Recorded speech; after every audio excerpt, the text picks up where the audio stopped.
Assalamualaikum warahmatullahi wabarakatuh.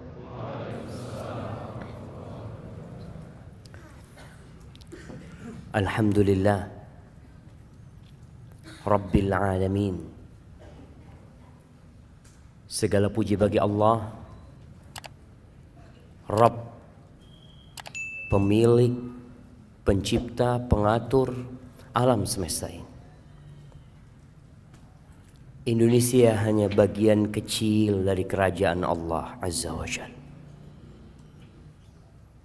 Bumi tempat kita berdiri di atasnya itu milik Allah Azza wa Jalla. Allah menciptakan bumi ini untuk satu tujuan. Tapi banyak manusia yang lupa dengan tujuan tersebut. Dia sibuk berlari. Dia sibuk berkejar-kejaran. Mencari sesuatu yang kalau didapat dia tinggal. Wabihi nasta'in ala umurid dunya waddin. Dan dengannya kita minta pertolongan. Kepada Allah kita minta pertolongan dalam menghadapi urusan dunia kita dan urusan agama kita. Ana punya banyak masalah dalam kehidupan ini. Baik dalam urusan ibadah ana. Dan ana juga punya masalah dalam urusan dunia ini. Bersama rekan-rekan kita, teman-teman kita. Ada yang punya masalah sama atasannya, sama perusahaannya, urusan dunia. Kepada siapa kita meminta pertolongan? Kepada yang punya bumi ini, Allah Azza wa Jalla. Mau urusan itu besar, urusan itu kecil, hanya kepadanya kita minta pertolongan. Wassalatu wassalam ala sayyidil mursalin wa imamil muttaqin qaidil ghurril muhajjalin sayyidina wa maulana Muhammad wa ala alihi wa ashabihi ajma'in. Salawat dan salam semoga senantiasa tercurahkan untuk penghulunya para utusan Allah, untuk imamnya orang-orang yang bertakwa, untuk yang termulia di antara umat manusia yang kelak menjadi pemimpin di padang mahsyar untuk orang-orang yang beriman, baginda Nabi kita Muhammad sallallahu alaihi wasallam, yang hari ini hari Jumat jemaah, harinya bersolawat buat Nabi alaihi salatu wassalam. Sebelum matahari terbenam nanti, antum sekarang ini lagi ribut urusan apa? Urusan ngitung. Urusan ngitung. Orang sibuk ngurusin ngitung suara 01 berapa, suara 02 berapa, biar mereka menghitung. Antum juga perlu menghitung. Hari ini antum berapa kali bersolawat buat Nabi sallallahu alaihi wasallam. Jangan sibuk mengikuti perhitungan itu, antum lupa ngitung sesuatu yang antum perlu. Karena kalau sudah matahari terbenam, masih waktunya sholawat. Silahkan sampai kapanpun kita bersolawat kepada Nabi alaihi salatu wassalam. Tapi kita kehilangan keutamaan hari Jumat, yang merupakan sayyidul ayyam. Khairu yaumin tala'at fihi syams. Sebaik-baiknya hari yang terbit matahari pada waktu itu Yaumul Jum'ah, hari ini. Maka manfaatkan waktu yang ada untuk banyak bersalawat kepada Nabi alaihi salatu wassalam, kepada keluarga beliau, kepada istri-istri beliau, kepada putra-putri beliau, dan kepada para sahabat Nabi, yang terutama Abu Bakar Siddiq, Umar bin Khattab, Uthman bin Affan, dan Ali bin Abi Thalib radhiyallahu ta'ala anhum ajma'in.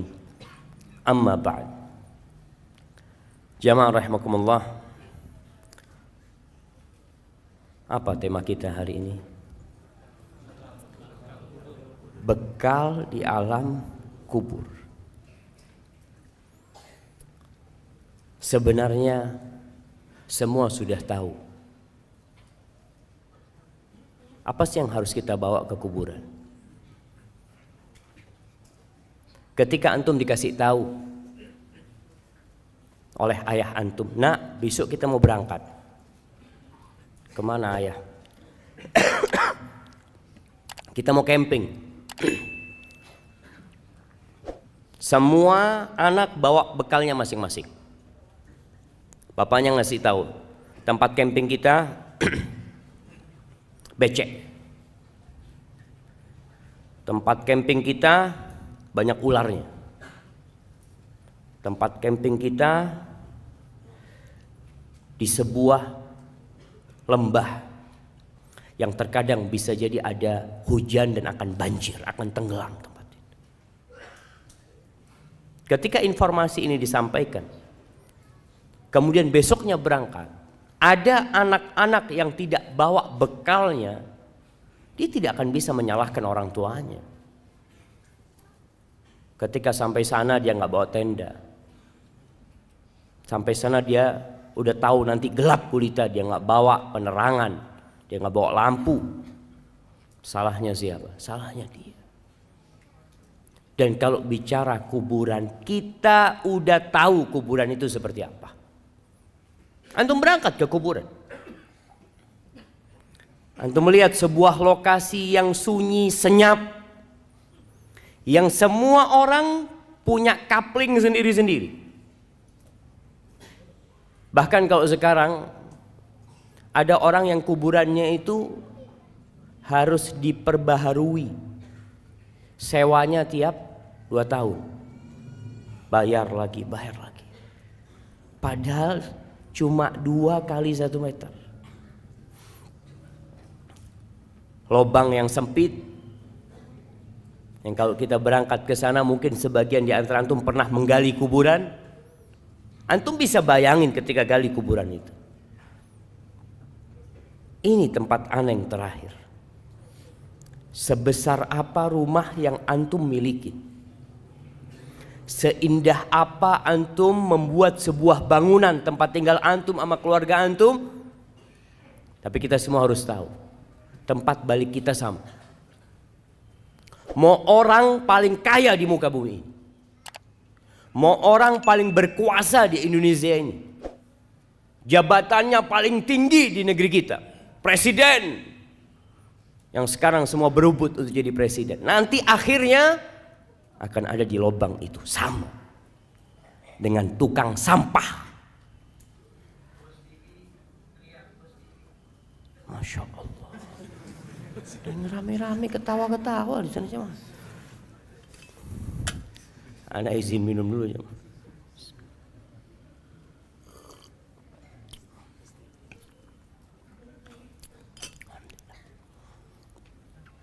Orang yang paling kaya, yang naik Mercy, naik mobil paling mahal, nanti sama dengan orang paling miskin di muka. Dia akan ada di tanah sana. Itu kuburan. Nggak ada yang nemenin, sama. Orang kaya mati, akankah ada ajudan dia yang ikut tinggal di kuburan? Yang mati umpamanya jenderal bintang 4, anak buahnya 3, ajudan. Ketika dikuburkan, adakah satu yang setia sama dia? Komandan, anak akan tetap ada di sini. Bohong. Sama. Semuanya sama. Di malam hari kita biasanya kalau lagi kesepian kita bisa cari teman. Tapi antum akan sendirian. Teman-teman antum akan melanjutkan perjalanan ini. Dan suatu hari langkahnya akan berhenti dan ikut bersamamu di alam kubur sana. Jamaah rahimakumullah.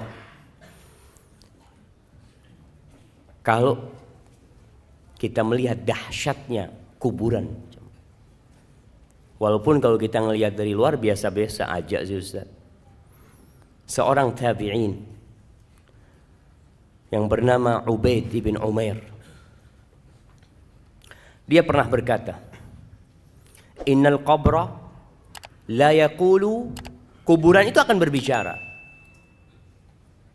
Kita tahu bahwasanya jari-jari kita akan berbicara. Tempat-tempat sholat kita akan menjadi saksi. Kata Ubaid bin Umair mengatakan, innal qabra la yaqul ya ibna Adam. Dia akan mengatakan kepada anak Adam, wahai anak Adam, madza a'datta li? Apa yang sudah engkau persiapkan untuk aku? Alam ta'lam anni baitul ghurbah. Apakah engkau enggak tahu aku ini rumah pengasingan? Wa baitul wahdah, rumah tempat sendirian engkau di sini nantinya. Wa baitul akala wa baitud dud, tempat serangga-serangga, tempat cacing, segala macam. Ini loh kuburan. Dia ngasih tahu sama kita apa yang kau persiapkan. Kalau kita lihat manusia sibuk membangun rumahnya, kamarnya. Jangan rumahnya, dia punya rumah.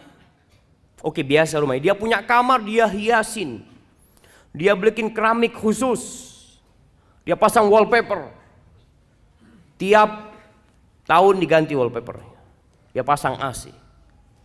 Karena dia ingin nyaman di situ. Dan kuburan udah kasih tahu, aku ini tempat sendirian, nggak ada siapa-siapa engkau di sini. Engkau persiapkan, apa yang engkau persiapkan untuk sendirian di sini? An Abdullah bin Ubaid ibn Umair qal, ini anaknya Ubaid bin Umair mengatakan, balagani, telah sampai kepada aku, annal mayyit yuq'adu fi hufratihi, bahwa seorang mayit itu didudukkan di kuburannya dan dia mendengar suara orang-orang yang mengantarkan dia pulang. Masya Allah.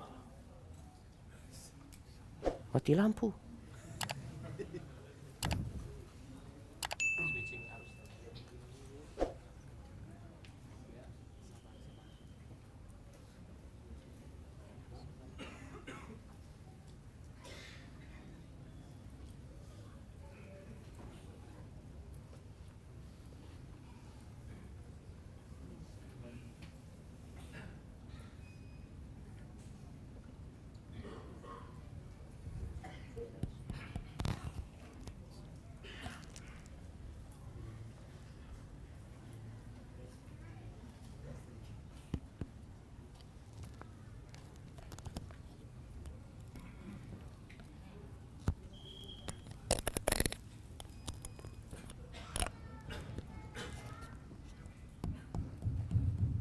Masya Allah.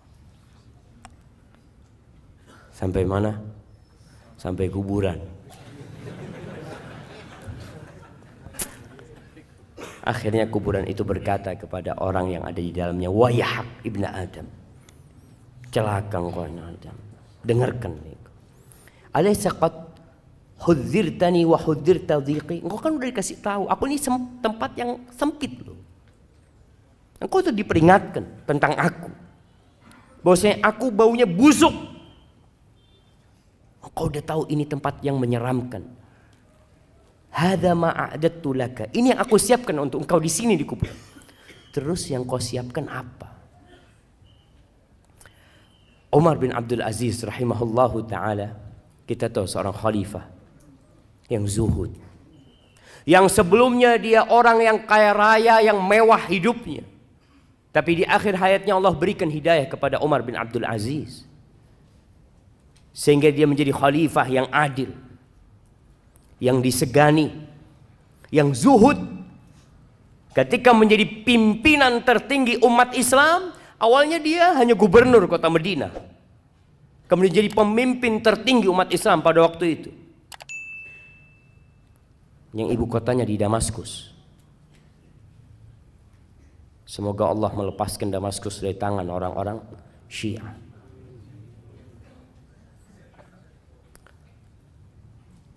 ketika dia jadi khalifah, dia pernah berkata kepada pejabat-pejabat negara yang biasa duduk sama dia. Dia mengatakan kepada salah satu di antara mereka, "Ya fulan, laqad bittul laila." Aku tadi malam bermalam atafakkar fil qabri wa sakinihi. Aku bertafakkur, memikirkan tentang kuburan dan orang yang tinggal di kuburan. Innaka law ra'aital mayyit ba'da thalathin fil qabr. Engkau kalau melihat kondisi mayit setelah 3 hari di kuburan, lastauhashta min qurbihi ba'da tulil unsi minka binahiyatihi. Engkau akan ketakutan untuk dekat sama orang itu setelah 3 hari. Padahal ketika hidup engkau kepingin dekat sama dia, duduk sama dia. Tapi setelah dia mati 3 hari, bongkar kuburannya, akan tercium aroma yang begitu menyengat. Mungkin akan melihat belatung-belatung yang ada. Engkau tidak akan lagi mau dekat sama dia. Padahal dulu teman baikmu dia. Wala ra'aita baitan tajulu fihil hawa. Engkau akan melihat sebuah rumah yang penuh dengan binatang-binatang, dengan serangga-serangga. Wa yajri fihi sadid. Akan ada nanah yang mengalir. Wa takhtariqud didan. Dan cacing itu, ulat itu keluar masuk, belatung keluar masuk dari tubuh dia. Ma'a taghayyurir raiha. Dan aromanya yang tidak nyaman. Wabalal akfan, kafannya juga sudah rusak. Ba'da husnil hay'ah. Padahal sebelumnya rupa dia bagus. Watibir rih, aromanya wangi. Wa naqa'is thawb, biasanya kalau datang bajunya bagus orang ini. Datang kajian kita tahu, Masya Allah bajunya bagus, bisa duduk di sampingmu. Setelah mengatakan itu Umar bin Abdul Aziz, dia pingsan. Pernahkah antum memikirkan kuburan itu? Rasulullah sallallahu alaihi wasallam dalam hadis riwayat Tirmizi mengatakan, "Ma ra'aitu manzaran qat illa wal qabru afdha minhu."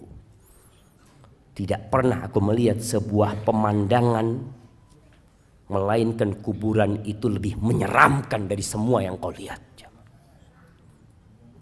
Ya, kita harus mempersiapkan diri. Semuanya bakal mati, itu sebuah kepastian. Kullu nafsin dha'iqatul maut. Semua yang bernyawa pasti mati. Mau sehat, mau sakit. Jangan antum memikirkan bahwasanya antum belum waktunya. Nggak usah, anak sehat saat. Alhamdulillah. Kira-kira kapan antum mati? Wallahu a'lam. Tapi masih lama kayaknya. Antum ada orang lagi fitness, mati di tempat fitness. Ada orang lagi nyanyi, yang dia mungkin berpikir akan tobat di akhir umurnya, mati di atas panggung dia. Ada seorang yang menjadi biduan, untuk pernah lihat? Jangan lihat tapi. Nah, ada seorang biduan, anak nggak ngelihat, anak baca. Bener ya. Ada seorang biduan yang nyanyi bersama ular kobra. Digigit mati di atas sana. Anak yakin dia nggak memikirkan akan mati di tempat itu. Dia ingin mati dalam kondisi yang baik. Dia ingin mati dalam kondisi sedang kajian. Semua orang, insya Allah yang fitrahnya masih baik, ada keinginan untuk berubah dan mati husnul khotim. Semua ingin. Tapi siapa yang tahu jemaah? Maka kecuali tidak ada pemandangan yang lebih menyeramkan kalau antum memikirkan lebih dari kuburan. Wallahi jemaah.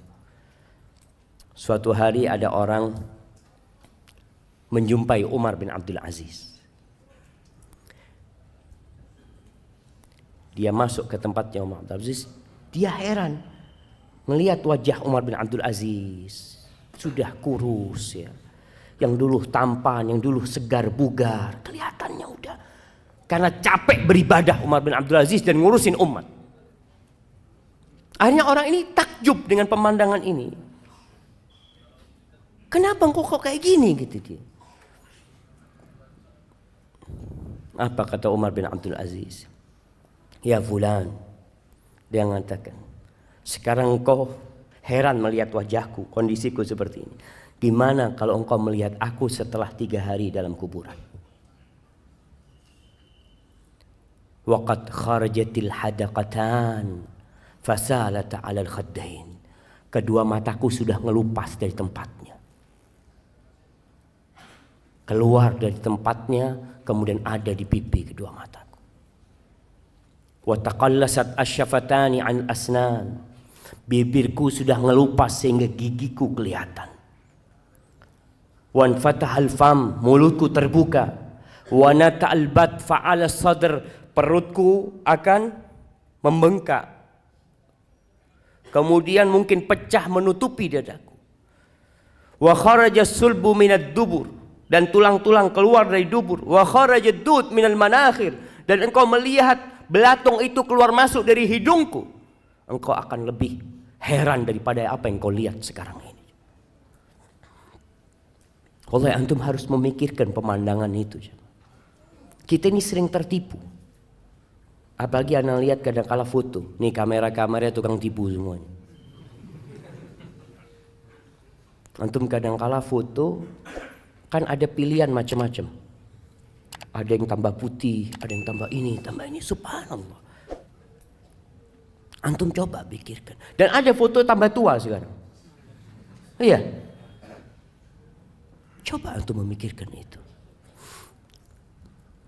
Rasulullah sallallahu alaihi wasallam tiap hari, pagi dan petang, tiap sholat, beliau senantiasa berlindung dari azab kubur. Beliau mengatakan, Allahumma inni a'udzubika min azabil qabr, wa min azabi jahannam, wa min fitnatil mahya wal mamat, wa min syarri fitnatil masihid dajjal. Terus berlindung. Karena beliau tahu urusan kuburan ini. Mungkin sebagian di antara kita baca tuh doa, tapi tidak meresapi itu doa. Karena sudah menjadi rutinitas, setelah membaca innaka hamidum majid, dia mengatakan Allahumma inni a'udzubika min azabil qabr. Antum bisa bayangin ketika antum menunjuk dan antum memikirkan kuburan. Bagaimana ketika daging itu sudah ngelupas. Ketika antum tinggal sendirian. Enggak ada lagi yang peduli sama antum. Antum enggak bisa menambah amalan sedikit. Rasulullah sallallahu alaihi wasallam menggambarkan bagaimana ketika orang itu mati, kemudian dimandikan, kemudian ditaruh di keranda, wahtamalahar rijal ala a'naqihim, dibawa di atas keranda oleh lelaki-lelaki menuju ke kuburan. Apa yang terjadi dengan orang yang ada di dalam sana? Kalau dia orang yang soleh, yang dia sudah mempersiapkan kuburannya, yang dia sudah pasang AC di kuburannya, dia udah luaskan kuburannya, dia akan mengatakan qaddimuni, qaddimuni, kata dia, cepat letakkan aku di tempatku, segera. Karena dia tahu, dia telah mempersiapkan kuburan dia. Wa in kana ghaira dzalik, tapi kalau orang ini bukan orang yang soleh, orang yang belum mempersiapkan kuburannya, yang dia sibuk mempersiapkan rumahnya di dunia, dia sibuk dengan jabatannya. Masya Allah, antum bisa melihat kesibukan orang berebut jabatan sekarang. Kalau lupa dia dengan kuburannya, orang itu akan berteriak mengatakan, ya wailaha, aina yadhhabuna biha. Celaka nih orang-orang, mau dibawa kemana jenazah itu? Mau dibawa kemana tubuhku itu? Kenapa? Karena dia tidak memikirkan kuburannya. Sebagian orang bangun kuburan, setelah mati dibangun kuburannya. Kuburannya dikasih atap. Ya, biar nggak kehujanan dalam ya. Kesian dibohongin bapaknya sama anaknya. Dikasih ini, ayah, anak belikan marmer yang bagus. Apa gunanya buat ayahnya? Antum harus pikirkan, gimana ayahmu di dalam sana? Luas kuburannya. Oh, kalau gitu Ustaz, ana mau beli tanah 1 hektar lah buat kuburan ayah. Tetap kuburan ayah 1x2. Walaupun tanahnya 1 hektar. Tetap. Antum pikir orang-orang sekarang di Jakarta yang punya kuburan-kuburan besar, apa namanya? Sandiago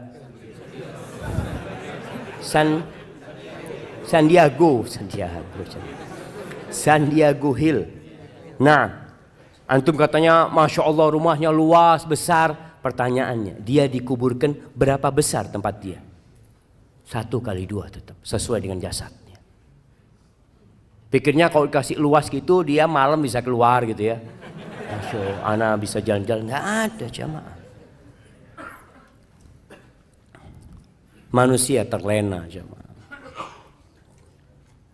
Allah menyebutkan hal itu.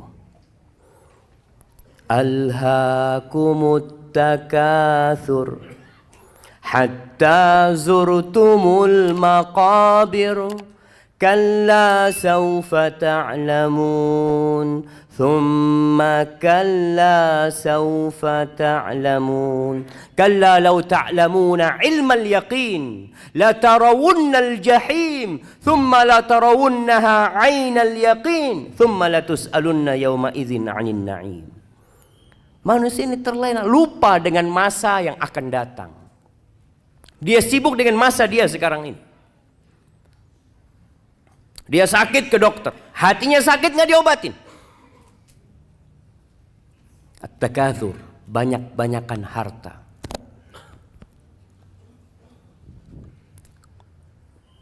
Mencari kekayaan boleh, silahkan. Antum bekerja, mencari dunia tapi untuk akhirat.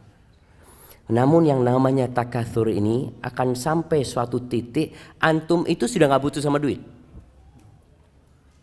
Antum kalau buka berangkas besi antum lihat rekening antum sudah cukup sampai umur antum 100 tahun. Tapi kenapa terus cari duit?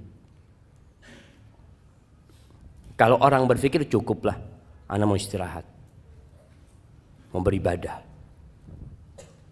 Duitnya ini cukup, ana punya duit 1 triliun. Kira-kira cukup buat berapa tahun 1 triliun? Kalau tiap bulan antum habis 1 miliar, anggap 1 miliar antum.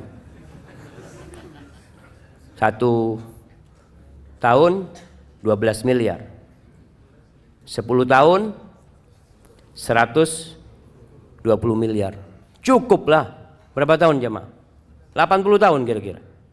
Nah, antum sekarang umurnya sudah 60 tahun. Antum coba mikir, cukup sudah. Tapi orang itu alhaakumut takatsur. Terus bermewah-mewahan. Berbanyak-banyakan harta. Boleh antum jadi orang kaya. Dan ana harap semua yang di masjid ini jadi orang kaya, tapi bertakwa. Dia capek dari pagi sampai sore cari fulus, kemudian dia pasang keramik di dalam kuburannya. Ya dengan amal soleh jamaah. Jangan antum pasang keramik sekarangnya anak udah cukup. Aduh kayaknya kurang bagus. Boleh pasang TV di sana. Antum kalau orang soleh kuburannya itu maddal basar. Kita itu senang nonton jemaah, senang melihat yang indah-indah. Allahu Akbar. Anak kadang kala pegang HP sama anak-anak, melihat tempat-tempat yang indah. Ya Allah, bagus banget. Nanti antum di kuburan, itu akan dibukakan jendela. Antum bisa melihat surga Allah Subhanahu wa taala. Datang aroma-aroma yang wangi jemaah. Kalau antum mempersiapkan untuk itu jemaah.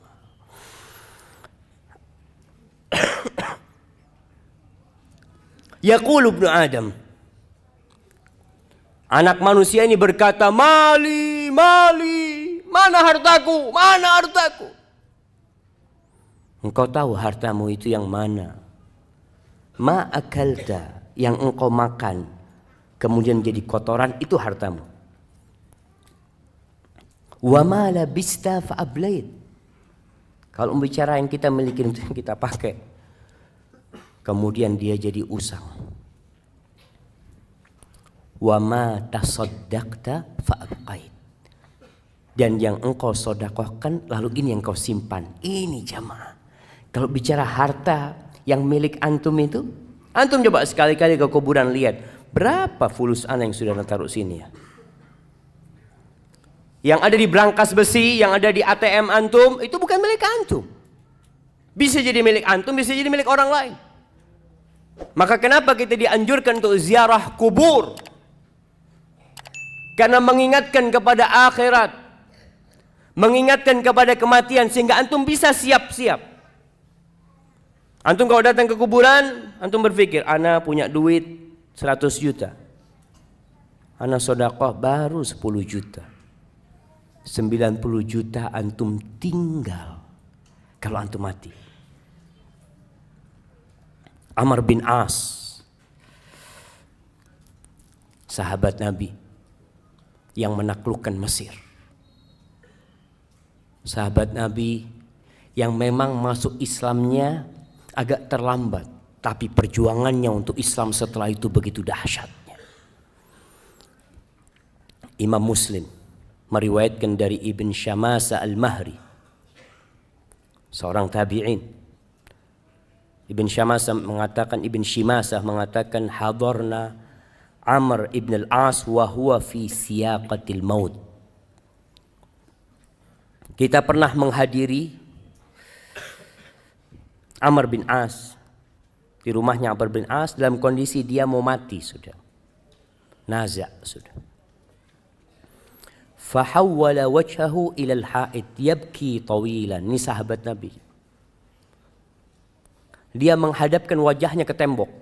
Ini orang-orang datang membesuk dia lagi sakit, dia malah menghadapkan wajahnya ke tembok menangis. Yang panjang sekali tangisan. Wabnuhu Abdullah, anaknya bernama Abdullah bin Amr bin As. Sahabat Nabi salah satu yang banyak meriwayatkan hadis. Anak yang soleh, yang berbakti sama orang tuanya. Kita kadang-kala kalau punya anak soleh, oh insya Allah doakan abah nanti ya. Siap abah sudah mati, punya anak seperti kau. Lihat Abdullah Amr bin As. Dia punya anak seorang sahabat yang soleh. Dia menangis panjang. Anaknya berkata kepada ayah, ma yubkik, apa yang membuatmu menangis?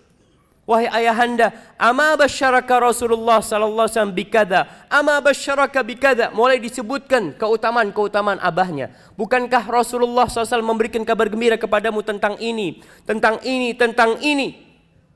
Supaya abahnya berhenti menangis, supaya dia merasa senang dengan apa yang diucapkan oleh putranya. Apa kata Amr bin As? Qala wa huwa fi dhalika yabki wa wajhu ila al-ha'id.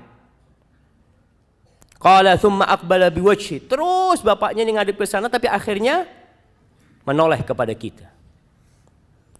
Faqala, lalu dia memberikan wasiat kepada orang-orang yang ada di kamar itu. Inna afdal mimma tu'addu alayya syahadatu an la ilaha illallah wa anna Muhammadar Rasulullah sallallahu alaihi wasallam. Sesungguhnya yang paling mulia yang dipersiapkan untuk aku, yang aku persiapkan itu adalah syahadat la ilaha illallah dan Muhammad Rasulullah SAW. Ini memang bekal utama seorang untuk kematian.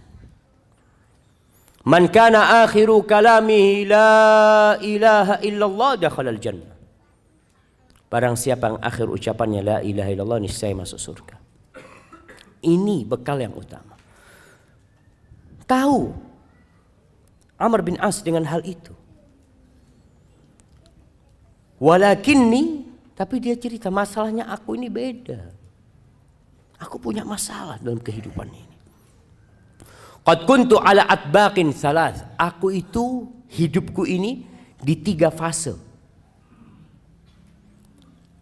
Fase yang pertama, dia cerita, qad ra'aituni, aku telah melihat diriku, ini orang yang suka menghisap dirinya, dia akan sibuk dengan kesalahan dirinya daripada dengan kesalahan orang lain. Dia akan disibukkan dengan menambal kekurangan-kekurangan dirinya daripada dia menambal kekurangan orang lain. Amr bin As tahu dengan dirinya.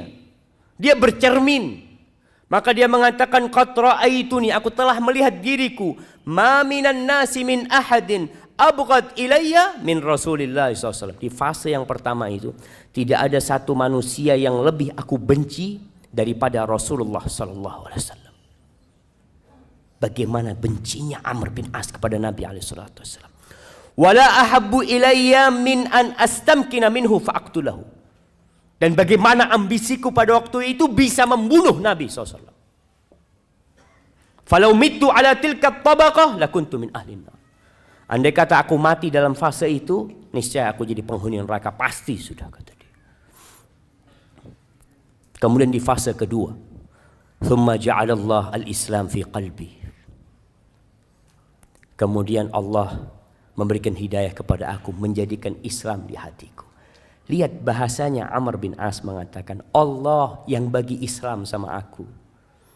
Jangan merasa antum telah berbuat baik sama Allah Azza wa Jalla. Jangan merasa seakan-akan, oh alhamdulillah ana ini gara-gara ana Ustaz, alhamdulillah masjid ini jadi bagus. Ana yang punya peran besar, masjid ini jadi ramai jamaahnya. Jangan bilang seperti itu.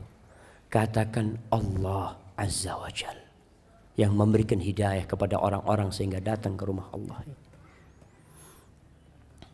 Fa'ataitu Rasulullah SAW. Lalu aku mendatangi Rasulullah SAW.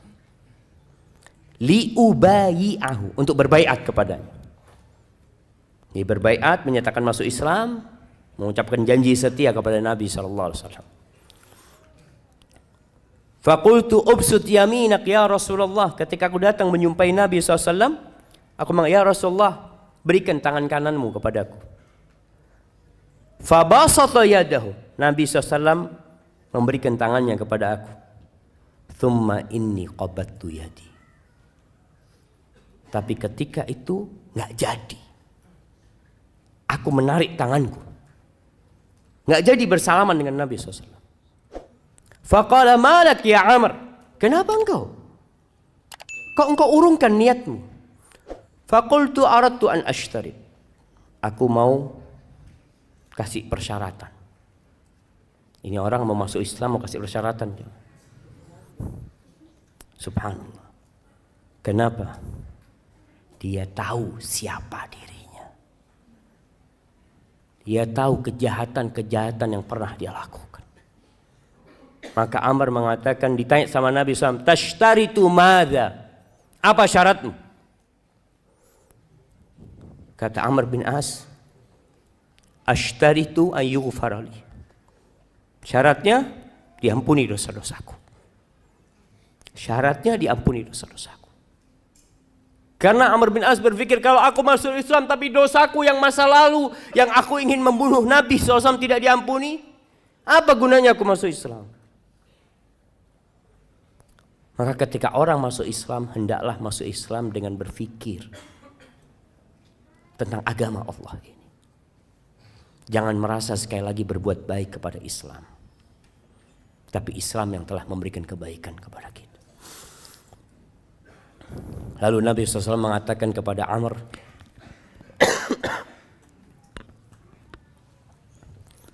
Ama alimta ya Amr, anna al-Islam yahdi ma kana qabla. Wahai Amr, apa engkau enggak tahu kalau seorang dengan masuk Islam, semua dosa-dosa dia dihapuskan. Wa annal hijrata tahdim ma kana qabla, dan hijrah itu menghancurkan dosa-dosa masa lalu. Hijrah dengan fisiknya, hijrah dengan hatinya. Dosa-dosa masa lalu dia selesai. Wa annal hajj yahdim ma kana qabla. Haji itu juga sebuah amalan yang menghapuskan dosa-dosa yang sebelumnya.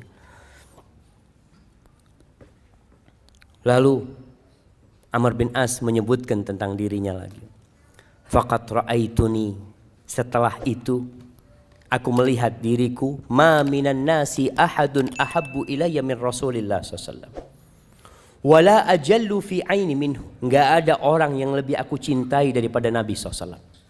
Enggak ada orang setelah itu yang lebih aku agungkan daripada Nabi SAW. Walau su'iltu wala ajallu fi aini minhu. Di mataku enggak ada orang yang lebih agung, yang lebih wibawa daripada Nabi SAW. Andai kata ada orang minta kepada aku agar aku mensifati, menceritakan bagaimana wajah Nabi SAW, ma'ataqtu, aku nggak bisa. Kalau diminta, gimana sih wajah Nabi SAW, aku nggak akan bisa. Padahal Amr bin As ini orang yang cerdas, sampai dikenal dahiyatul Arab. Dia orang pinternya orang Arab. Tapi kalau ditanya gimana wajah Nabi SAW, aku nggak bisa mensifati. Kenapa? Li'anni lam akun utik an amla aini ijlalan. Aku nggak pernah melototin melihat wajah Nabi SAW sebagai bentuk penghormatan aku kepada Nabi SAW. Falau mittu ala tilka tabaqah, kalau aku mati pada fase itu, rajautu an akuna min ahli jannah. Aku berharap aku menjadi penghuni surga. Fase pertama masuk neraka, kalau mati di fase kedua, ia berharap dia. Tidak mengatakan dia akan menjadi penghuni surga. Rajaut. Seorang mukmin ketika beribadah kepada Allah antara takut dan harap. Harap-harap cemas. Aku berharap kalau aku mati pada waktu itu, kita itu jemaah kepingin mati dalam kondisi taat. Antum berharap mati dalam kondisi sedang sholat, sedang ngaji, sedang baca Al-Quranul Karim, sedang umroh. Sebagian orang berangkat umroh kepingin tidak balik lagi supaya dia dicabut nyawanya di sana. Tapi tahu-tahu sampai Jakarta lagi. Astagfirullah, sampai Jakarta lagi. Iya, ada orang yang kepingin karena mati husnul khotimah. Harapannya seperti itu ketika mati dalam kondisi berihram. Thumma wullina asya' ba'd. Setelah itu, ini yang aku takutkan. Setelah meninggalnya Rasulullah SAW, kita dikasih kekuasaan. Ini buat para penguasa, para pejabat, apa saja kekuasaanmu. Biasanya orang kalau duduk di jabatannya mulai berubah. Yang awalnya di soft pertama, akhirnya jadi imam buat orang-orang masbuk. Jadi imam dia, tapi khusus buat orang-orang masbuk. Allahu Akbar. Wulitu asya' ba'd falastu adri ma ana fiha au ma hali. Aku enggak tahu kondisi aku ketika aku menjabat. Jadi gubernurnya Mesir Amr bin As. Subhanallah. Amr bin As ini jamaah. Kalau antum baca sejarah Amr bin As, pada waktu menyerang Mesir, di perjalanan itu dia berhasil menghadang rombongan anaknya Muqawqis, Raja Mesir pada waktu itu. Putrinya itu dikirim ke Palestina untuk menikah dengan salah satu Raja Romawi. Nama putrinya Romunusa apa? Dengan emas, dengan macam-macam dikirim untuk ke sana karena sudah dinikahkan.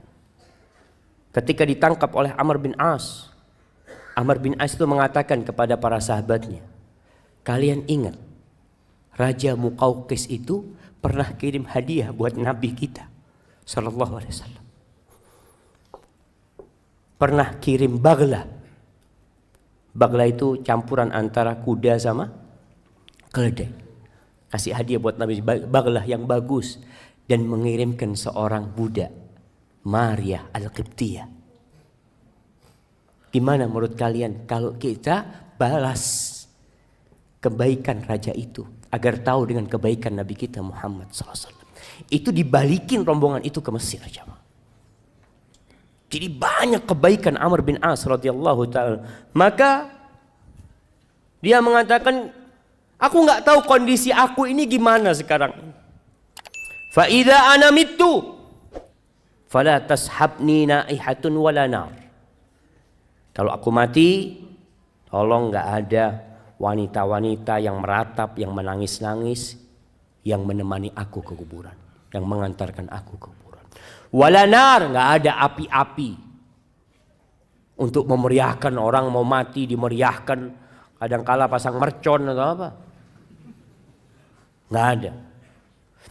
Faida dafantumuni, kalau kalian telah menguburku, fasunnu alayya turab sannan, itu debu kalian timpakan kepada aku.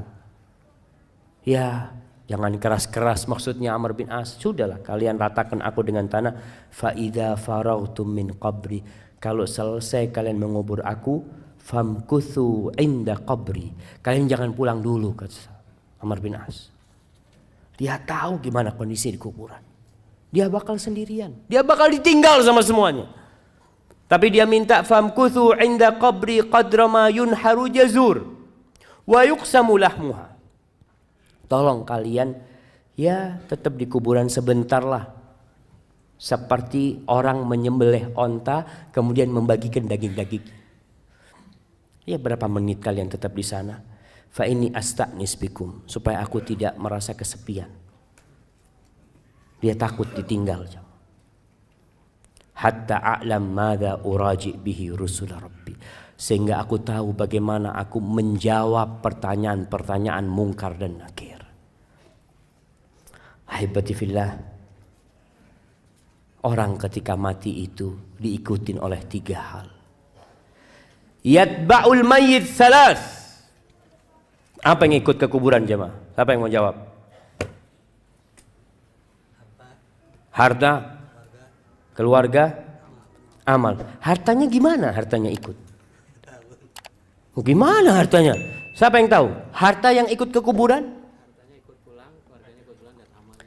Iya, hartanya apa yang ikut ke kuburan? Fulusnya ikut gitu ke kuburan. Di luar gerbang. Oh, mobilnya mungkin di luar gerbang. Nggak sampai ke kuburan. Bahkan kalau orang-orang kafir kan ikut di kuburan. Kalau orang kafir mobilnya masuk kuburan juga. Barakallahu fikum. Nah, para ulama ketika berbincang harta kok bisa ikut sih? 3 yang ikut. Yarji'u itsnan wa yabqa wahid. Yang 2 balik ke rumah, yang 1 tinggal sama antum. Yatba'uhu ahluhu. Keluarganya ikut, jelas kalau keluarganya ikut. Ingat perempuan-perempuan, ana masih ngelihat di daerah Jabodetabek ini, kalau ngubur jenazah perempuan-perempuan itu ikut ke kuburan. Nggak usah lah. Antum anti bagi perempuan tinggal di rumah. Rasulullah SAW pernah melihat wanita-wanita di jalan ke kuburan. Ditanya sama Nabi SAW, kalian ikut memandikan jenazah? La. Kalian ikut mengangkat jenazah? La. Kalian ikut ngubur jenazah? La. Irji'na ma'zurat, kalian pulang bawa dosa. Ngapain kalian ke kuburan? Kalau ternyata kalian tidak ngapa-ngapain di sana. Yang ada nangis-nangis ya di kuburan. Akhirnya pingsan, orang nggak ngurusin jenazahnya, ngurusin istrinya ini.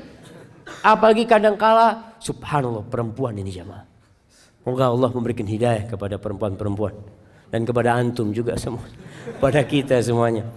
Anak kadangkala, Allahu a'lam, Allah yaghfir lana dzunubana. Ngelihat perempuan di kuburan itu masih pakai lipstik. Astagfirullah. Mau ke kuburan pakai lipstik jemaah. Kadangkala. Maka keluarganya ikut, anaknya ikut, pamannya ikut, keponakannya ikut, masya Allah. Sebagian anak ya, nasihat anak buat anak yang tinggal di luar kota, kalau orang tuanya meninggal dunia, suruh kuburkan segera tanpa nunggu antum.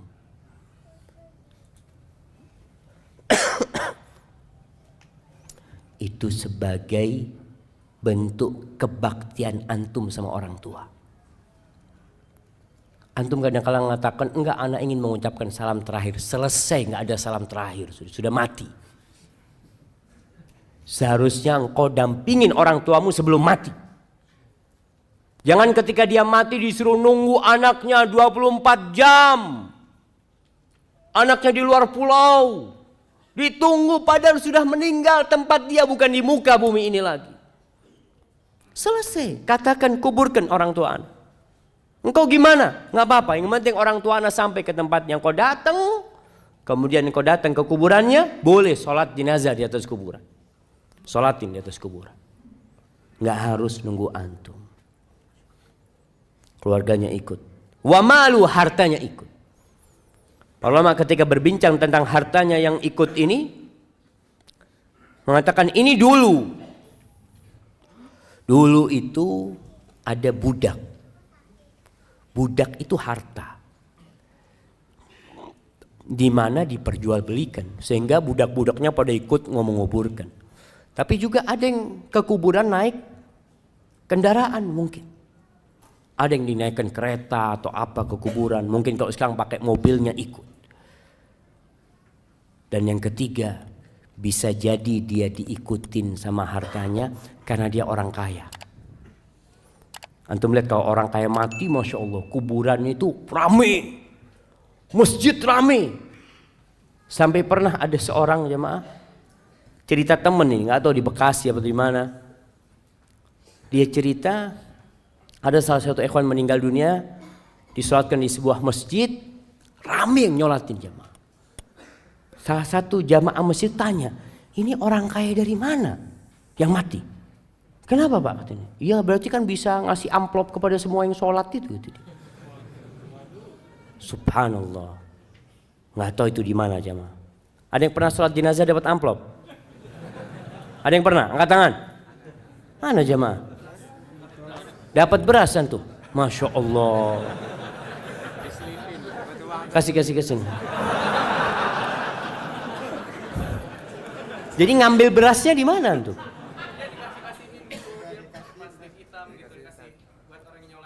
Buat orang yang nyolatin, Masya Allah. Ada yang dapat fulus?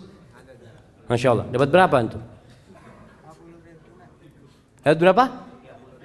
50? 30? Masya Allah. Kasih hadiah.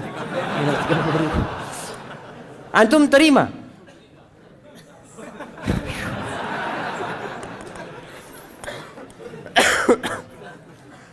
Iya, tadi ketika orang kaya raya banyak yang nyolatin karena dia orang terhormat di kampungnya ikut, tapi selesai itu pulang. Wa yabqa wahid, yang tinggal di kuburan itu tinggal satu, yaitu amalan dia. Ketika orang-orang pergi, amalan itu akan datang sama dia. Kalau dia orang soleh, amalan itu datang dalam wujud seorang manusia yang tampan, wajahnya indah, pakaiannya bagus. Dia perlu teman di kuburan sana. Lalu ditanya sama orang yang sudah di kuburan, man anta? Wajhuka alladhi ya'ti bil khair. Wajahmu ini wajah orang baik gitu loh. Dan bajumu baik kata dia. Kata orang ini, ana amaluka saleh. Aku amal solehmu kata dia. Kemudian kuburan yang sempit itu yumaddu lahu maddal basar. Dibentangkan sepanjang mata memandang, lebih luas daripada rumah dia di muka bumi. Kalau orang punya rumah, ya rumahnya masih tertutup tembok, ya, tapi di kuburan sepanjang mata memandang luas dia. Kemudian dibukakan tadi jendela, dia melihat ini tempatmu di surga kata. Lalu orang soleh ini akan mengatakan, Dauni, biarkan aku kasih kabar kepada keluargaku supaya nggak nangis lagi mereka sudah. Katilah, engkau tinggal di sini, selesai sudah urusanmu dengan dunia. Tapi kalau amalnya amal soleh, amal toleh, amal buruk, sama juga akan diam di situ. Datang seorang dengan wajah yang menyeramkan, dengan aroma yang busuk. Lalu orang ini di kuburan melihat orang itu ketakutan mengatakan, man anta? Kamu siapa kamu? Wajahmu wajah yang mendatangkan keburukan, aromamu busuk. Apa kata orang ini? Ana amaluka taleh. Aku amalanmu. Engkau dulu yang beramal aku seperti ini. Lalu kuburan itu disempitkan buat dia. Dan dibukakan jendela menuju ke neraka. Sehingga datang kepada dia panasnya neraka itu. Lalu orang ini mengatakan, Rabbi la tuqimis sa'a, ya Allah jangan didirikan kiamat ya Allah. Karena dia tahu kalau kiamat terjadi maka dia akan masuk ke sana. Ahibati fillah, apa yang perlu kita amalkan agar kuburan kita jadi raudhatun min riyadil jannah, dari taman-taman surga, menjadi sebuah taman yang indah. Selama kita hidup kita harus mempersiapkannya. Maka secara global semua amal soleh, jadilah antum orang yang semangat mengamalkan semua amal kebajikan. La tahqiranna minal ma'rufi syai'an. Jangan pernah meremehkan amal soleh walaupun kecil menurut antum. Walau antalqa akhaka biwajhin taliq. Walaupun engkau hanya berjumpa dengan saudaramu dengan wajah yang berseri-seri.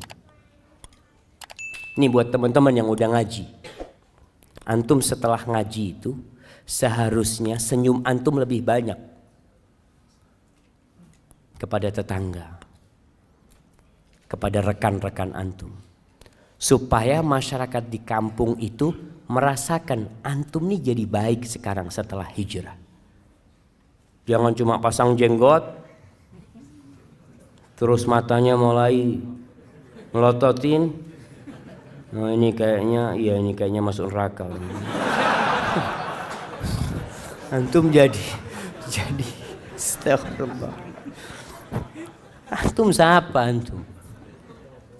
Maka tunjukkan kepada orang kalau antum orang yang penuh dosa, sehingga antum tawadhu, tidak melihat orang lain melainkan antum mengira orang itu lebih baik dari diri antum, sehingga antum akan berbuat baik sama orang lain. Senyum, apa saja amal kebajikan.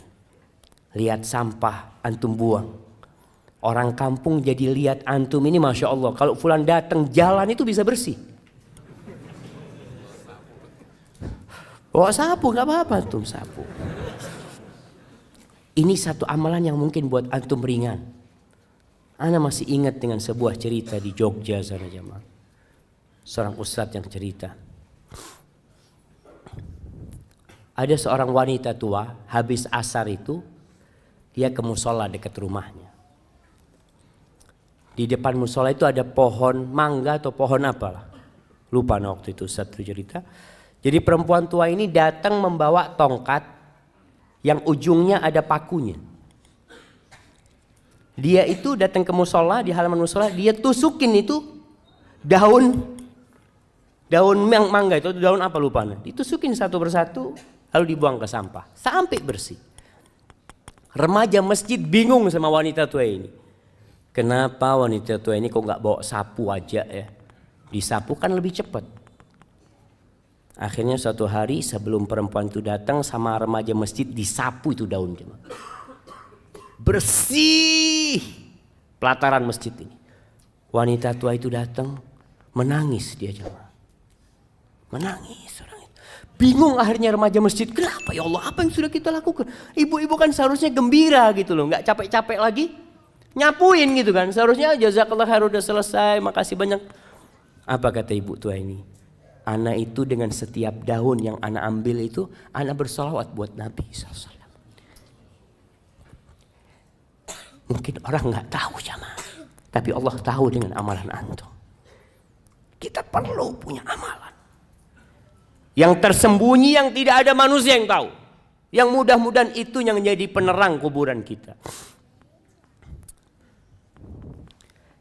Di antara amalan yang bisa membuat kuburan kita penuh dengan keindahan, disebutkan dalam hadis riwayat Muslim dari Salman Al-Farisi bahwa Rasul sallallahu alaihi wasallam mengatakan, ribatu yaumin wa lailatin khairun min siyami syahrin wa qiyami. Seorang yang berjihad di jalan Allah, yang menjaga perbatasan-perbatasan negeri Islam, dia berjaga-jaga di sana, itu lebih baik daripada dia puasa sebulan penuh, qiyamul lail sebulan penuh. Wa in mata ujriya alaihi amaluhu alladhi kana ya'mal. Kalau dia mati dalam kondisi seperti itu, amalan itu akan terus dikirimkan kepada dia pahalanya. wa ujriya alaihi rizquh, rizkinya akan disampaikan kepada dia, wa aminal fattan, dan dia akan selamat dari fitnah kubur nanti. Kemudian termasuk yang menyelamatkan dari azab kubur adalah orang yang mati syahid, di mana dia tidak akan difitnah di kubur. Cukup pedang-pedang yang terhunus yang mungkin menyebabkan dia takut dan kaget, itu menjadi fitnah dia di dunia, sehingga di kuburan dia akan diselamatkan. Kemudian membaca sebuah surat yang terdiri dari 30 ayat. Masya Allah. Al-Mulk, Masya Allah, kirimkan ke sana. Kata Nabi SAW, 30 ayat tashfa' li sahibiha hatta ghufira lahu. Ada 30 ayat yang akan memberikan syafaat kepada orang tersebut sehingga orang itu diampuni dosa-dosanya, yaitu suratul Mulk. Dianjurkan dibaca tiap malam. Antum baca suratul Mulk. Ada orang baca surat supaya kaya. Ini supaya anak dapat fulus banyak ini. Ingat, orang yang beramal untuk dunia Allah kasih. Allah kasih. Antum sodakoh untuk sembuh, Allah sembuhkan antum. Boleh, silakan. Tapi jangan cuma minta dunia. Mintalah akhirat, jamaah. Antum baca Quran, yakini dengan setiap huruf itu 10 kebaikan. Kemudian dengan setiap ayat itu seperti antum, Masya Allah, mendapatkan seekor onta yang gemuk. Dan untuk pahala antum di akhirat, insya Allah dunia ini Allah akan berikan kepada antum. Tapi kalau antum minta dunia, ya sudah dikasih urusan dunia, akhirat nggak dapat apa-apa. Karena antum memang hanya meminta dunia. Maka berusaha untuk memperbanyak amal soleh. Ziarah kubur. Sekali-kali antum datang ke kuburan. Sehingga antum di sana bisa berpikir, apa yang sudah ana persiapkan? Sudah berapa banyak bekal antum? Antum jangan berbangga dengan tubuh antum yang indah. Yang perempuan, yang kadangkala selalu memoles wajahnya. Ingat, nanti kedua matamu akan keluar dari matamu.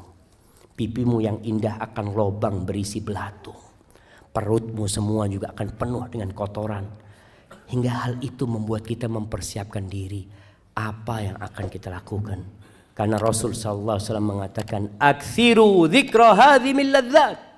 Kalian banyak-banyak mengingat pemutus kelezatan.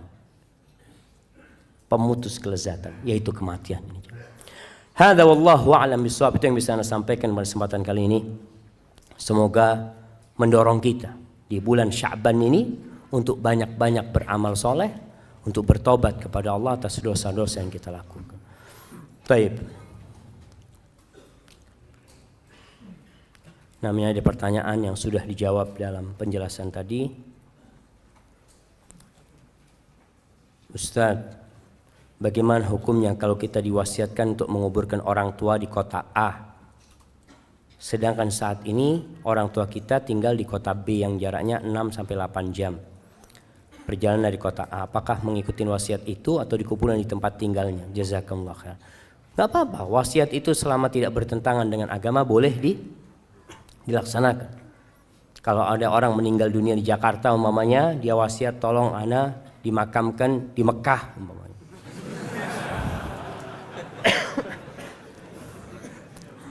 Kalau boleh fadol, artinya orang tua kepingin mau seperti itu. Dia ingin dimakamkan di Mekah, silahkan. Kalau dia berwasiat seperti itu. Tapi kayaknya kalau di Mekah sulit. Tapi kalau dia anak minta dimakamkan di kampung anak. Sebagian orang meninggal di negeri kafir, meninggal di Australia. Dia berpesan tolong kalau ayah mati, ayah makamkan di Indonesia. Padahal butuh waktu panjang, nggak apa-apa. Karena kadang-kala orang tua takut di sana itu nggak ada yang mendoakan nanti. Jarang yang mendoakan. Makanya kenapa kalau kita meninggal dunia berusaha untuk dikuburkan di tempat yang banyak orang soleh di sana. Dengan harapan banyak yang mengucapkan salam ke sana. Karena salamnya orang itu bukan hanya buat keluarganya, tapi buat semua yang mati. Assalamualaikum ya ahlad diyar. Jabir bin Abdullah radhiyallahu taala anhu, dia punya ayah itu ketika perang Uhud dimakamkan satu lubang sama orang lain. Hatinya itu nggak enak, jamaah. Dia nggak ingin ayahnya satu kuburan sama orang itu. Akhirnya dipindah sama Jabir bin Abdullah radhiyallahu taala anhu.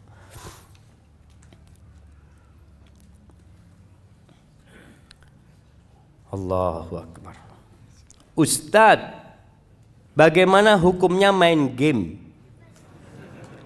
Tapi aktor gamenya perempuan yang pakai bajunya tank top. Apa boleh Ustaz? Astagfirullah. Masa perlu ditanyakan apa boleh jemaah? Enggak boleh lah. Astagfirullah. Main game aja jemaah. Ini termasuk yang melalaikan. Termasuk yang melalaikan jemaah. Antum bisa bayangin kalau orang Indonesia main game, tutup Indonesia ini jemaah. Nah, dapat apa dia main game? Sehat Ustaz, alhamdulillah Ustaz. Anak periksa ke dokter itu jempol anak sehat. Jempolnya doang yang sehat. Nah, wallahi bahaya game ini jemaah. Seharusnya dihilangkan game itu.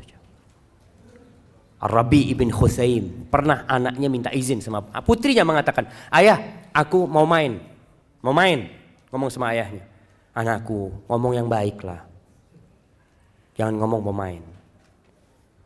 Akhirnya kata ibunya, kau ngomong sama bapak aku mau ngobrol sama teman-teman. Ya silahkan kata dia.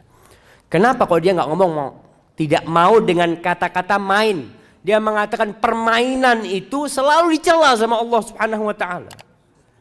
Kita itu harus serius menghadapi kehidupan ini. Tidak bermain-main jemaah. Orang subhanallah kerjanya main, game ini main terus. Tinggalkan game. Nasihat ana, tinggalkan game. Sudah bukan waktunya, antum harus serius. Antum kepingin perang, daftar jadi tentara. Ini kan game perang-perangan, tembak-tembakan ya apa? Daftar Pak, saya jadi sukarelawan. Kapan butuh perang kirim anak. Gak apa-apa anak mati, anak kepingin mati. Daripada antum main game yang gak ada gunanya. Gunanya gak ada. Waduh Ustaz dapat fulus. Fulusnya dimurkain sama Allah SWT. Orang mikir bagaimana main game. Astagfirullah. Alhamdulillah anak gak suka main game. Alhamdulillah. Ada orang yang memang itu ujian dan cobaan buat dia. Ada perempuan suka main game. Akhirnya sampai sama suaminya main game bareng. Astagfirullah. Di rumah ana banyak sekali semut, kecoa dan kelabang. Sudah beberapa kali ana usir. Masya Allah, gimana untuk ngusirnya? Dengan dibersihkan, disapu, dipel. Masih saja Ustaz. Lalu sekarang ana semprot pakai baygon. Ana lihat sedih sekali matinya mereka. Berdosa ke ana Ustaz.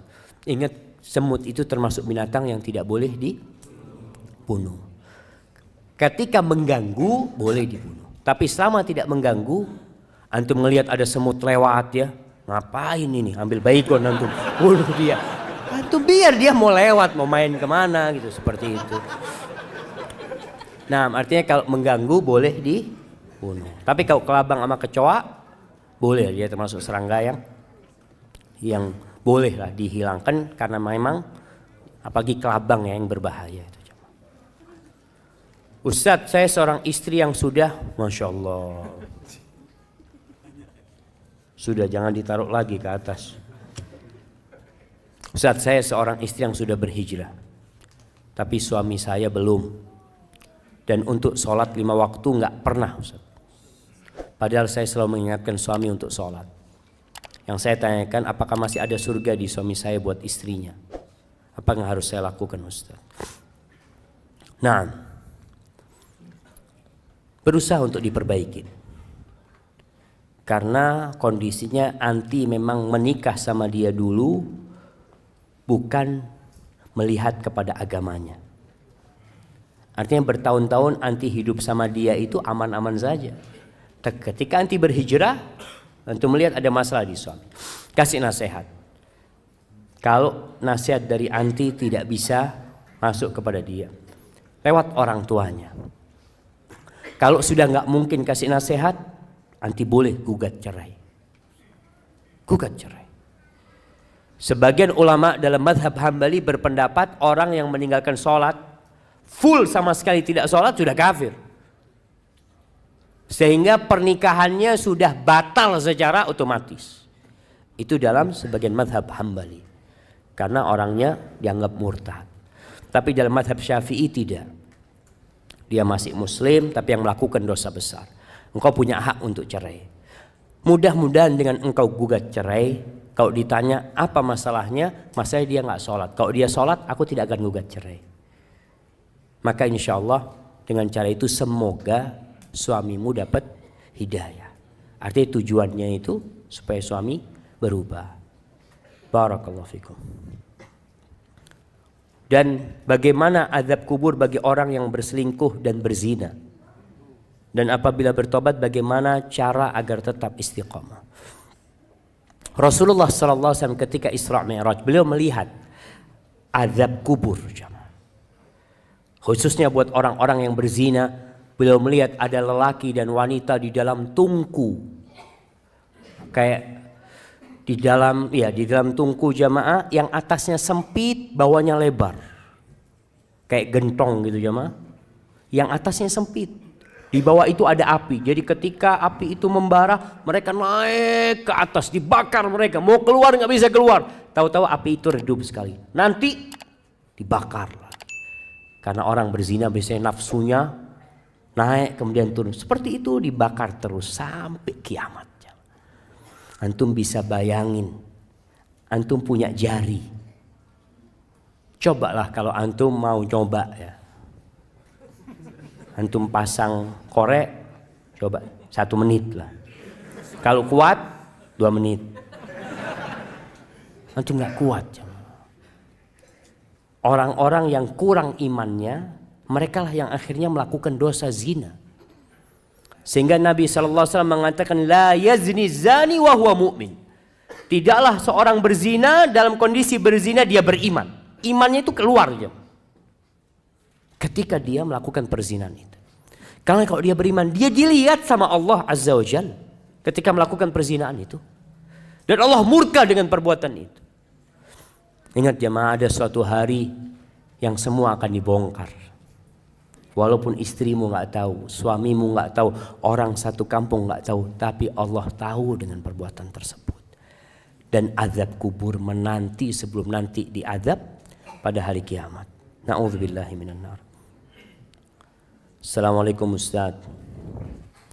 Apakah jika seorang ketika sudah meninggal di dalam kuburnya sempit dan gelap, masih memungkinkan bisa terang dan lapang berkat doa anaknya yang soleh? Nah, masih memungkinkan. Masih memungkinkan. Artinya seorang yang meninggal dunia memang amalannya putus kecuali 3. Yang pertama, ilmu yang bermanfaat. Nah, idza mata ibnu Adam itu hadisnya. Ilmu yang bermanfaat, ilmun yuntafa'u bihi. Maka berusahalah antum punya ilmu yang bermanfaat. Apa contohnya? Ngajar ngaji antum. Artinya antum yang bisa ngaji berangkat ke masjid, saya mau ngajar ngaji. Nggak apa-apa sudah, orang-orang tua mau belajar sama saya mau ngajar ngaji. Atau ilmu umum yang bermanfaat, yang orang itu dapat manfaat dari ilmu tersebut. Silahkan antum ajarkan. Yang kedua, sedekah jariyah. Sedekah jariyah. Sedekah yang terus berlanjut jemaah. Bangun masjid, gali sumur buat orang. Antum menyekolahkan orang, masukkan pesantren, anak biayain. Dia berilmu, belajar dengan uang antum, insya Allah antum dapat pahala ketika dia ngajarkan ilmu tadi, karena antum sudah memberikan biaya kepada mereka. Jadi sedekah jariyah. Yang ketiga, awaladin salihin yad'ulahu. Anak soleh yang mendoakan. Sebenarnya kalau bicara doa, doa dari semua orang itu Allah dengarkan. Ketika sholat jenazah, yang doa bukan cuma anaknya, temannya berdoa, pamannya berdoa, istrinya berdoa, orang kampung berdoa, Allah insya Allah kabulkan doanya. Tapi anak soleh ini nggak putus doanya. Kalau kita, ya terus terang Anda sendiri merasakan Anda punya teman baik meninggal dunia. Di awal-awal tiap hari Anda doakan, setelah itu lupa. Antum juga merasakan. Punya istri meninggal dunia, Masya Allah. Pekan pertama doa terus, Allahumma gfir laha warhamha. Pekan ketiga kawin lagi antum. Selesai, kadang-kala lupa. Tapi kalau anak bagaimanapun insya Allah akan berdoa terus, dan itu bisa meringankan azab buat orang tuanya.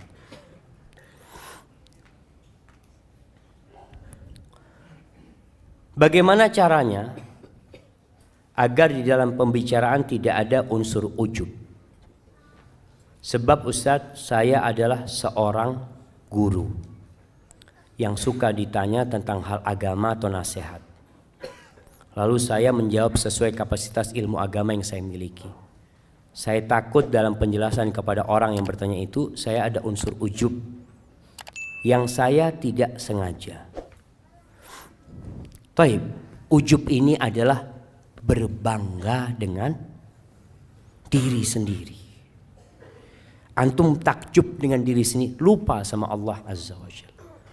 Makanya ketika antum menjawab pertanyaan kepada orang, antum sampaikan. Terakhir antum katakan wallahu alam, ana nggak tahu ya. Bisa jadi jawaban ana benar, mungkin ana salah. Allah yang Maha tahu. Artinya sandarkan kepada Allah Subhanahu wa taala. Jangan akhirnya seperti Qarun yang bangga dengan dirinya. Antum, oh saya ini memang mahasiswa teladan, makanya bisa jawab semua pertanyaan. Masya Allah. Akhirnya ujub. Sehingga antum ketika menjawab berusaha untuk menunjukkan bahwasanya ini yang ana tahu, wallahu a'lamnya. Bisa jadi yang ana sampaikan itu salah. Jadi untuk menghindari ujub itu memang kita diperintahkan untuk melihat kepada kekurangan-kekurangan kita. Yang mungkin hafal Quran 30 juz. Coba engkau lihat berapa kali engkau berbuat dosa tiap hari. Yang mungkin ketika menjadi ustadz, menjadi khotib, menjadi imam, suaranya indah, bagus. Ingat ketika engkau sendirian berapa banyak dosa yang engkau kerjakan. Sehingga ketika itu hilang rasa ujub dari dirimu. Karena engkau punya banyak dosa sebenarnya. Barakallahu fikum. Jamaah, anak izin minum dulu jamaah.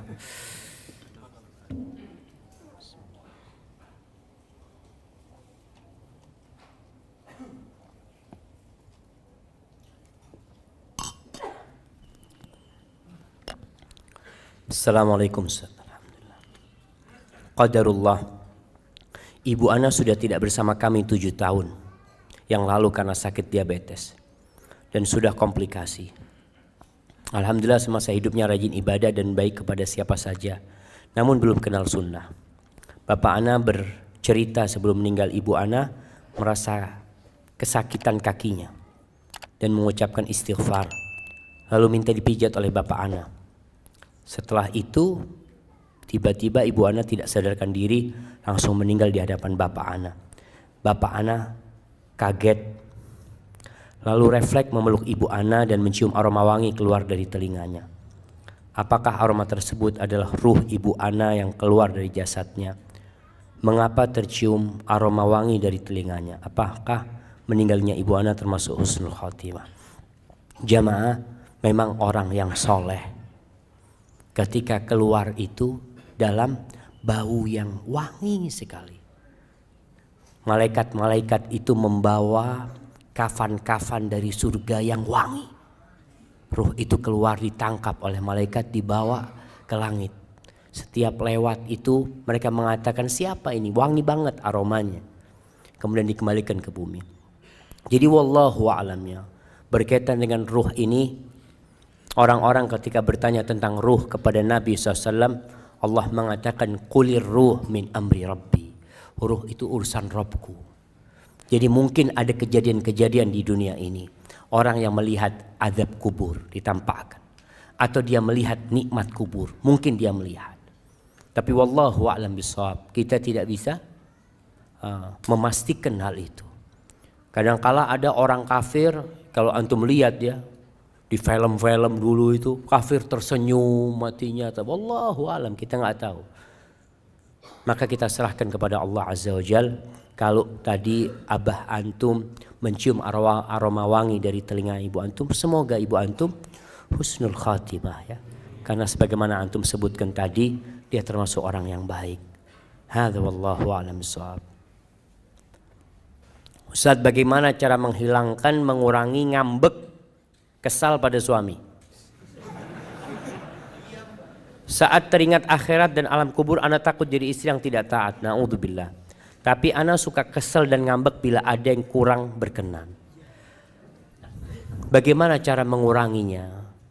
Nabi SAW sudah memberikan tips kepada kita, yaitu melihat kepada kelebihannya, melihat kepada kebaikannya. Kalau anti melihat kepada kekurangannya, semua punya kekurangan. Sebagian wanita mengatakan, aduh anak kepingin menikah sama fulan baik, menikah sama fulan. Dia tahu ternyata suaminya punya banyak kekurangan. Solusinya anti melihat kepada kebaikan dia. Kekurangan samalah anti punya kekurangan. Suamimu bukan malaikat dan engkau bukan bidadari. Dan lihatlah kepada kekurangan dirimu. Masya Allah. Kayaknya udah suruh berhenti anaknya.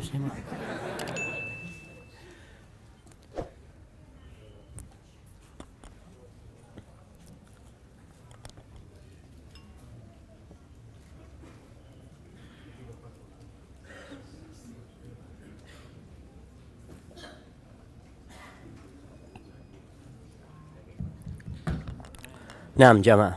Mati lagi jamaah.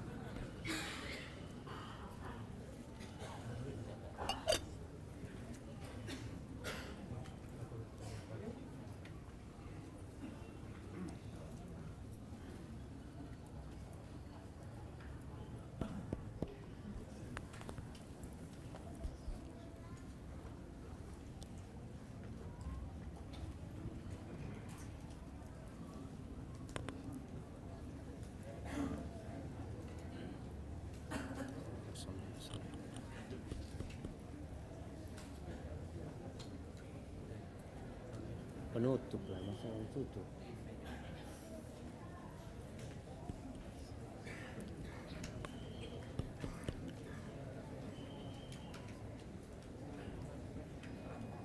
Masya Allah. Nah, jadi lihatlah kepada kelebihannya, yang lihat kepada kekurangannya. Semoga dengan cara itu kita juga lihat kita juga banyak dosa lah. Semoga itu menghibur diri kita. Ini pertanyaan terakhir. Assalamualaikum Ustaz. Semoga Allah memberi rahmat untuk Ustaz. Amin. Apa hukumnya tidak menghadiri pernikahan walaupun kita diundang? Ana kemarin gak hadir di sebuah pernikahan karena ana suka akhwat tersebut, Ustaz. Tapi ana gak kuat lihat dia ijab qabul sama yang lainnya. Allahu Akbar jamaah. Nah, ini pertanyaan menarik sekali jemaah. Artinya antum diundang dengan oleh saudara antum, antum datang. Wajib datang kalau tidak ada halangan. Tapi kalau antum takut pingsan di sana umpamanya, ngerepotin orang banyak ya nggak usah hadir. Karena kadang-kala ada perasaan bener nggak tahan lah jemaah. Antum ngelihat ketika namanya fulan itu calonnya mengatakan qabil tu nikah tazwija bil mah, takut antum melakukan tindakan-tindakan yang maka mungkin ada ada uzur antum untuk tidak hadir di sana. Tapi yang jelas begini, takdir Allah itu indah. Ketika antum cinta dengan seseorang, maka antum cinta kebahagiaan buat orang itu. Kalau bicara cinta tidak harus memiliki. Tapi bagaimana orang itu berbahagia dengan orang yang dia cintai, antum akan bahagia. Dan semoga Allah memberikan kepada antum ganti yang lebih baik dari itu perempuan. Dengan cara seperti itu. Hadza wallahu a'lam bishawab. Itu yang bisa saya sampaikan pada kesempatan